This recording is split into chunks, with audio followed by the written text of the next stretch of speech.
Hi, this is Ron Kaufman. I'm in Singapore, standing in front of the Singapore Flyer and the Helix Bridge. And I've chosen this location because these two designs both illustrate a key point. What goes around does tend to come around. What you send out does indeed come back.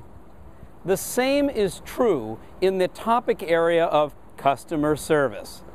You see, there are actually two parts of customer service. One is the service provider. This is the person taking action to create value for someone else, and they should do a good job. But the other critical element is the customer. And the way a customer is in a service interaction can also have an enormous impact on the quality of the service experience that the customer gets to enjoy. Why? Because when a customer is a better customer, naturally that goes around and it's easier for the service provider to bring good service around. So what is it that a customer can do to get better customer service? Well, let's start by understanding that the person who is your service provider is another bona fide human being. They also have feelings like you. So be appreciative, be polite.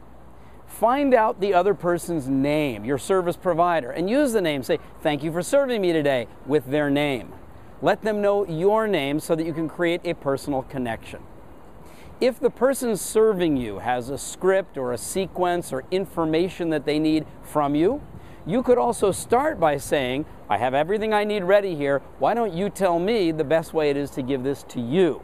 So you make it easier for your service provider to provide a good service experience. What goes around comes around. Now let's face it, everybody has a bad day once in a while, and there will be times when you encounter a service provider who's just not in a good mood. What do you do then?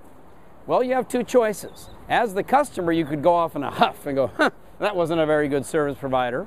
Or you can recognize that there's two sides to customer service, and you could be a better customer.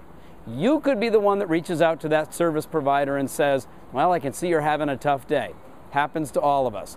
Just want to let you know, I really appreciate you taking the time to take care of me." And then at the end of that interaction, to close the loop and let them know again that they did a good job, well, your good service to your service provider could not only help you enjoy a better service experience, but what goes around comes around, and you will put that service provider in the mood, in condition to give better service to the next person who comes along. We never know in life, when you're service provider or when you're customer, whether you're the first person or the next person coming along. So to improve the quality of customer service in this world, let's be better service providers and better customers.